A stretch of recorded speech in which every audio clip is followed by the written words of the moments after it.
I didn't expect anyone to arrive so late, especially her. The knock arrived just after 11 o'clock, a time when silence hums, and your thoughts reverberate louder than your television. I padded to the door, barefoot and shirtless trousers hanging low. I did not bother inspecting the peephole. Maybe I should have. Maybe I would have been prepared. But how the heck could I be? Nora was hugging my old black denim jacket against her chest. Only the jacket. Her legs were bare, and her hair was moist as if she had just come out of the shower. Her skin flushed warmly as if she had been drinking, running, or doing something more risky. She didn't say anything but stared at me like if I had done something to her. I grabbed the doorframe and blinked. "Have you forgotten the remainder of your clothes?" She smirked. "I came to return it. You left it after the burning." "You!" That blaze had occurred 2 weeks ago. She wore my jacket after the wind kicked up, wrapping herself in it as if it meant anything. I recall watching her across the flames, her boyfriend Jason, too inebriated to notice her gradually leaning into me. I think about that night more than I should have. "Right," I replied, still not moving. "Thanks." She tilted her head. "Are you not going to invite me in?" That was the issue with Nora. She was never noticeable. She made you wonder if you were the one crossing the line or if she had done it for you. I stepped back. She pushed past me and I caught a whiff of vanilla and skin-warmed cotton. I despised how quickly my heart started thumping. I despised how my gaze shifted to the hem of her jacket as she walked in and remained there. She made herself at home on the edge of my couch, crossing her legs gently and methodically. I remained upright, suddenly painfully aware of how thin my sweatpants were. "Is Jason asleep?" I asked, trying to keep my voice calm. She shrugged. "He is not home. Poker night or strip club, it all depends on his mood." My stomach constricted. I should not be having this talk, not with her, not at midnight, not while she resembled sin and smelled like summer. "He's still my friend," I explained. She met my gaze. "Is that what this is about?" I didn't respond. I went to the kitchen to create space between us. I poured water that I did not need. She followed barefoot and silent, stopping in the doorway. "I saw how you stared at me that night," she explained. I laughed, once dry and defensive. I had been drinking. So was I. Silence extended. She did not move. Neither did I. Then she reached for the zipper, pulling it halfway down. My brain short-circuited. I gazed, unable to stop myself. The jacket opened just enough to reveal the shape of her breast, the delicate hollow at her collarbone, and the blush that ran down her chest. She was not wearing anything underneath. "Why are you doing this?" I inquired, my voice low. "Because you are the only one who has made me feel anything in months." I turned aside. I did not want to hear that. I did not want to believe it. "I am not him, Nora, I understand. That is why I am here." I wasn't sure whether to kiss her or kick her out. Every cell in my body was screaming for one. Every ounce of conscience pleaded for the other. She moved closer. I could feel her heat even though we weren't touching. Her fingertips stroked against my forearm, gentle and barely there. I flinched. I mumbled, "This is wrong." She did not argue. She simply looked at me with her unfathomable eyes and murmured, "So stop me." But I did not. I did not move. Neither did she. I wish I could say I had stopped her. That I mustered the courage to walk away, send her home, and close the door on everything we both knew shouldn't happen. But I did not. And she did not depart. She stayed. She moved by me slowly and confidently, as if I already belonged to her, as if this was inevitable. And perhaps it was. She let the jacket slide off her shoulders, and for a brief moment I forgot how to breathe. The gentle thump of denim against the floor sounded louder than it should in my quiet apartment. I wasn't sure where to look. Everything felt like a sin. She did not try to conceal herself. She simply stood there, serene and still lovely in a manner that made you ache. "I can go," she whispered softly. "I don't want to." Her voice broke through a barrier in me that I had been pretending was solid for weeks. I took a stride toward her, fists gripped at my sides as if they were going to stop me from doing what every part of me wanted to do. I murmured, "This will ruin everything." She tilted her head. Everything had already broken. I did not kiss her. She kissed me, and I allowed her. It was the kind of kiss that made my knees weak and tasted like regret before it was over. Her hands were on my neck and my chest was moving under the fabric, as if she was memorizing how I felt. I caressed her as if she was about to vanish, knowing I shouldn't but couldn't stop myself. Her skin felt warm, lively, and real, and I was lost. We didn't talk again until hours later. She slept next to me, tangled in blankets, staring at the ceiling as if she didn't know how to look at me anymore, as if it had suddenly dawned on her after what we did. "What are we doing?" I eventually said, my voice scarcely audible.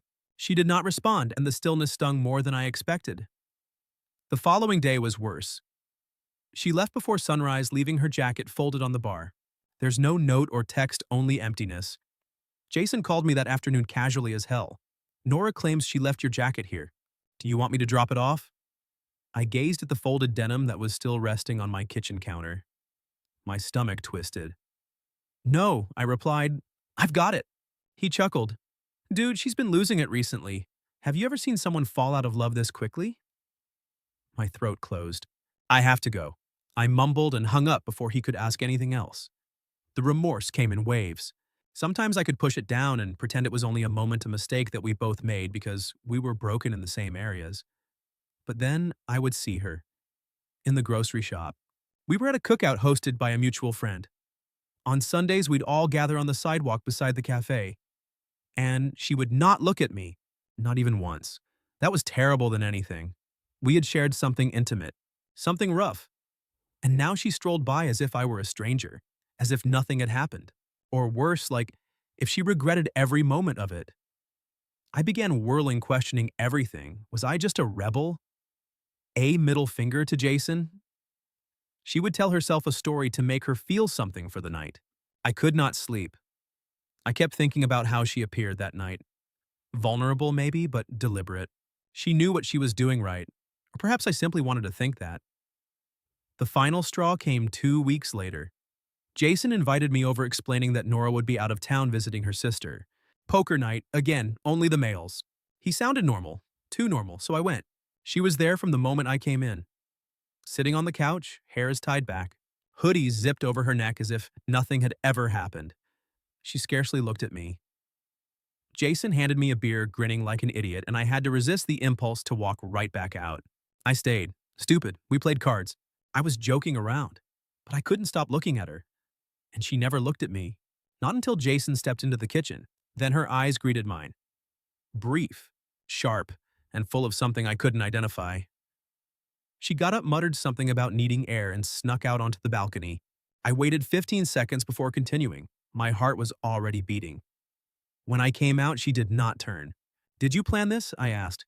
She expelled smoke from a cigarette. I had no idea she smoked. "No." I told him I wasn't coming, but then changed my mind. "Why?" She shrugged. "Maybe I just wanted to see if you could look me in the eyes." Her comments landed like a smack. I said gently. "Can you silence?" Then, "Do you think this was easy for me? Do you think I don't wake up wanting to undo it?" That stung harder than I thought. I moved closer. "So why did you come to my door that night?" She looked up at me. For the first time since that night, I saw her. I really saw her. She was afraid.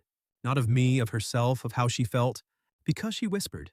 For a moment, I wished to be someone else, someone bolder. Someone is selfish, and with that I understood. We were two people pretending.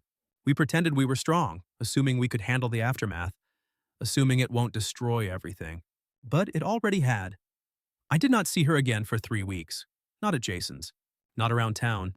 Not even online, like if she had vanished. And perhaps that was for the best. Every time I thought about her, I felt like I was on fire. I despised what we did. I hated how much I wanted more of it. But the worst part was that I had no idea what it meant to her.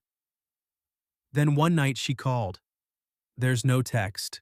There's no warning. At 2:14 a.m., all that appeared on my screen was her name. I responded without thinking. "Nora," she cried. Not too loud. Not particularly dramatic. She made a little choked sound as if she was trying to hold it in but couldn't. I sat up, heart thumping. "Where are you now?" "Outside," she said. I couldn't go anyplace else. I put on a hoodie and dashed to the door. She was on my steps, curled up like a child and wearing the same awful jacket. The one she had left. The one she would return for. I dropped to my knees in front of her. "What happened?" She looked at me as if she had been submerged for weeks. I told him. The words did not register at first. Then they struck. Did you tell Jason? She nodded, her eyes red and puffy. Not everything. Not your name. Just that there was someone. I leaned back shocked. Why should you? Because I couldn't keep pretending, she said. Because each time he touched me, I remembered how it felt when you did. The quiet between us broke out thick and piercing. I wasn't sure what to say. I should have been outraged, afraid, or anything, but all I felt was relief. He asked if I still loved him, she muttered, and I had no idea what to respond. And now she was looking directly at me. I do not think I ever did. I sat alongside her. We didn't touch yet. I'm not proud of what we did, I explained. I still think about that night, and I feel like I crossed a line that I can't undo. You did, she replied gently. We both did. I nodded, but I wouldn't lie and say I regretted it.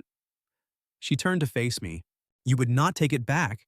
I'd like to take back the lies, the timing, and the secrecy, but what occurred between us, no. She leaned her head against my shoulder.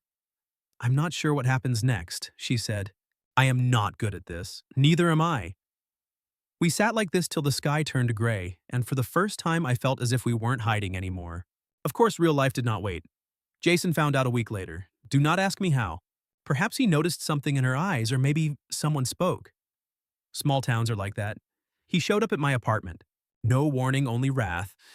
I opened the door, and he punched me right in the jaw. I took it and didn't fight back. He stood above me, hands shaking and chest heaving. You were my friend, he hissed, my best pal. I understand. You slept with her. I did not refute it. What was the point? He chuckled with a hollow, cracked laugh that made my stomach turn.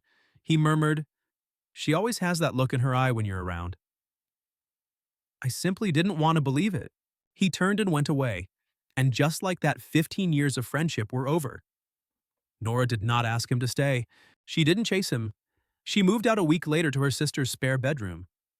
She obtained a part-time job, started going to therapy, and attempted to rebuild something from the rubble. Perhaps she is herself.